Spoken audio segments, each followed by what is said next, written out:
If you're in a dark place in your life and you can't see your way out of trouble, I welcome the opportunity to minister with you this morning, because every now and then we all wrestle with night seasons, times when life can't guarantee outcome, and it leaves you with the impression that God is not there.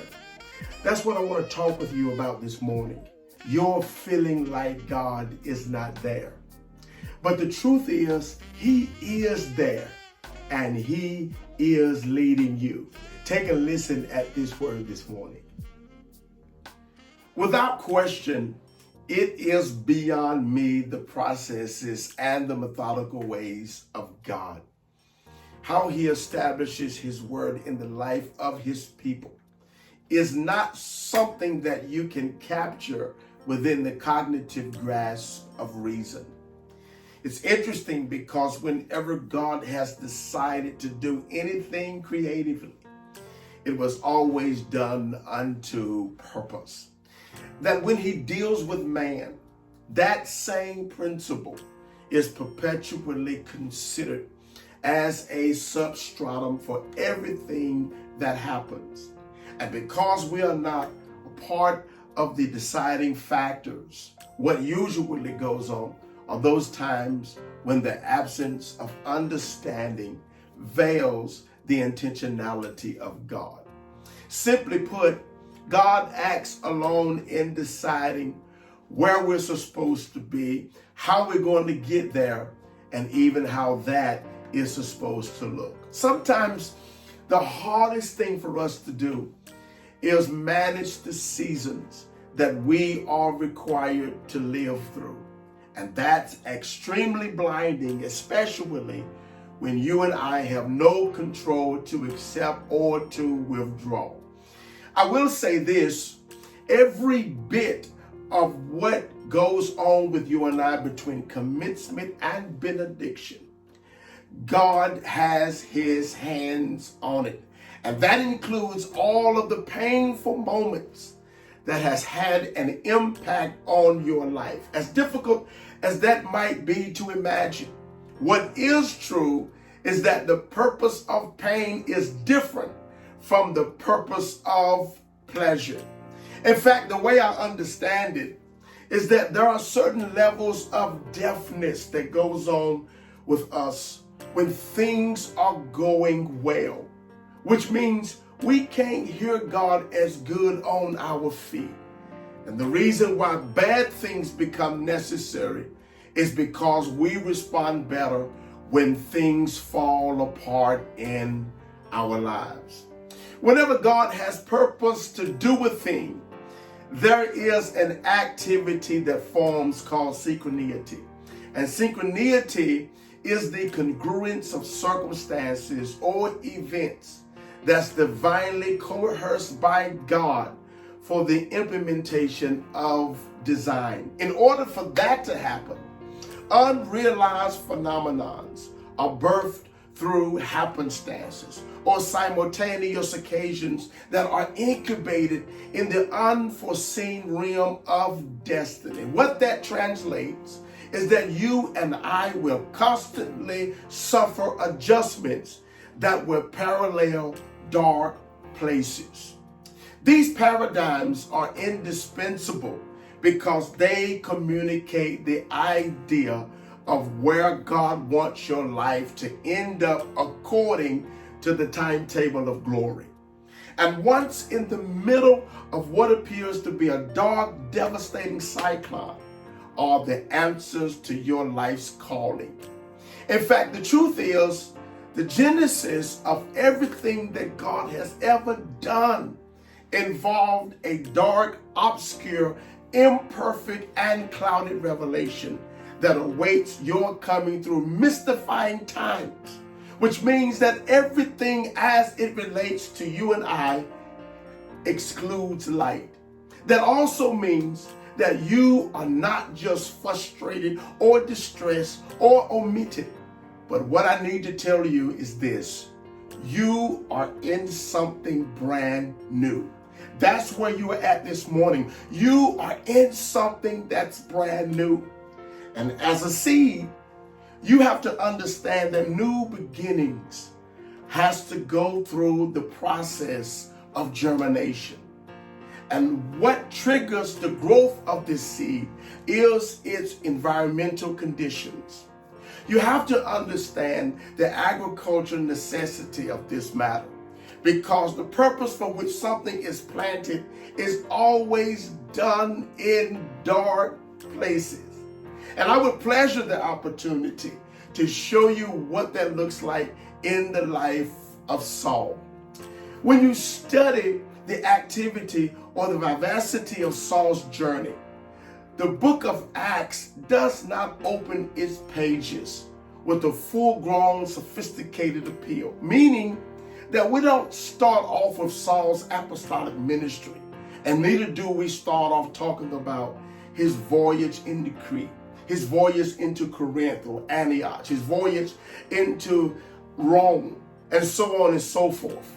But the expedition of Saul began in a very dark place, and namely because Saul is recognized as a persecutor, a miscreant, a culprit. Saul was a radical demagogue who became barbarous in his pursuit of Christians, as he believed that he was doing it in the name of God. Sanctioned by the mandate of his time, Saul was a religious practitioner who behaved according to the laws of heresy and paradox, holding the tunics or coats of those who stoned Stephen to death, separating the peace of Christian homes by hauling them off to jail under the sacrament of their metropolitan pontiff, being tutored in the seminary of long-standing tradition. The sins that Saul commits were justified by his own intellectual prudence. And although these earmarks sit untouched in the halls of curriculum, this subject matter is symbolic because it proves that dark places is where purpose begins. In the beginning, God created the heavens and the earth was without form and void, and darkness was upon the face of the waters. When you annex the word darkness to the concept of purpose, there are certain catchphrases or passages that we must qualify, like blindness or rejection or imperfection or hidden reality. Because to walk in darkness is to suggest the arrangement of God. That exchange or that experience begins in the construct of eternal creativity. In the exquisite nature of God, it is amazing how he employs the agents of circumstances to disrupt our well-being. He employs the agents of circumstance to suspend our prosperity, our comfort, our health, our quiet, our merriment, and our safety. What you will find out is that part of the reason why you are hurting like you are is because God uses pain to introduce to you and I spiritual responsibility. The reason why we're hurting like we're hurting is because God uses what's getting on your nerves to recalibrate you. You're hurting this morning because God is using what makes you cry to rename you. You're hurting because he uses what makes no sense to stretch you. You're hurting because he uses pressure to enlarge you. And the fact that you have been called also suggests that he has to qualify you. In other words, your darkest days is when God is birthing his anointing in you. The places that are cold, the places that are immature, the places that are muggy and damp, the places that are undeveloped, the places that let you down, the places in your life that require patience, and the places in your life that won't let you be recognized. What nobody sees is that you are being developed in the soil of something that's brand new. And what you thought was getting ready to happen, God just shifted it. He's shifting your attitude. He's shifting your character. He's shifting your perspective, your position. He's shifting your idea. He's shifting your intention. And I cast light on every shadow in your life. I cast light on every grim place. I illuminate every secret place, every black patch. I emblaze every desolate place, every questionable place in your life. And I give insight to every brown mark. Your name this morning will no longer be called Saul. God says, I'm changing how everybody saw you. I'm changing what everybody thought they knew about you. God is saying to you this morning, I'm going to change the minds of those who brought charges against you. Today, God is changing your status. And the reason why it's hard for you to even believe this is because you are in something that's brand new.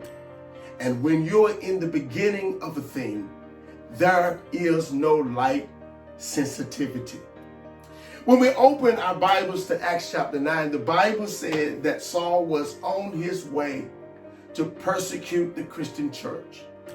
And what's strange about this situation is that we have no information as it relates to why Saul felt this way beyond his government. But what we can all agree on is the fact that it's not hard to develop a church bias. I can name a few reasons. Bad experiences, number one. Hypocrisy, backbiting, two-faced people, gossip. Saul was a church hater, and he learned to be this way over time. And what's interesting is that you can resent the work of the kingdom without realizing that purpose is on your life. In other words, what you hate is where you're supposed to be. What Saul soon finds out is that when you are headed in the wrong direction, you keep experiencing Damascus, where God will knock you off of your trajectory, where God will knock you off of your career, where God will knock you off of your goals. Here's what happened to Saul. Saul declined from his position of influence, his inviolable throne, because that's what God does when he needs to talk to you. He will knock you onto the ground just to get your attention. And so thereafter, the Bible achieves that Saul sees a bright light, hears a voice from heaven, and consequently, in a strange turn of events, Saul ends up blind. But that's not my interference. My interference led me to this barrier. What I couldn't understand was this question. If the apostolic assignment of Saul's life was to preach the gospel to the Gentile nation, why did God have to blind him first? Why was the birth of his calling blindness? Or why did Saul's new position begin with darkness? The answer to this question is found in Acts chapter 26, where we read Saul's testimony. And in that testimony, here is what Saul admits. He said in verse 18 of Acts chapter 26 that his new assignment was to open the eyes of the Gentile and turn them from darkness to light and from the power of Satan, that they may receive forgiveness. Which means if his assignment was to open eyes, his training was to have his eyes closed. What am I saying? I'm saying to you this morning, you are not going through for no reason. There is an assignment connected to this attack. The reason why you've encountered strange adversity is because your miracle is big. And when God calls you for real, he won't let you see him. He has to lead you. Here's where I hang my hat this morning.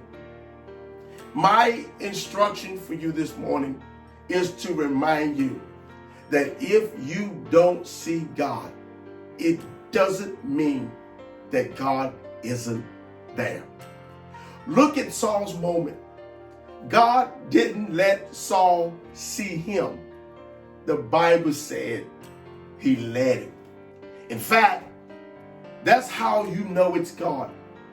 You know it's God when you didn't see it coming.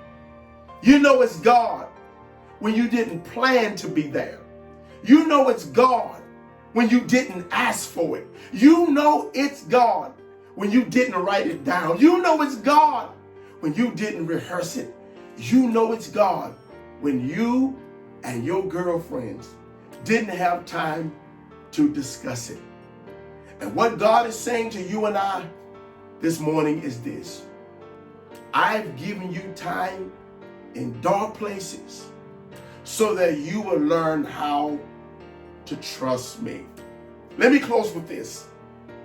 The sign that you are in a new season is that you don't know where you are going. And this is a good place, because what God needs for you to understand is that I'm leading you.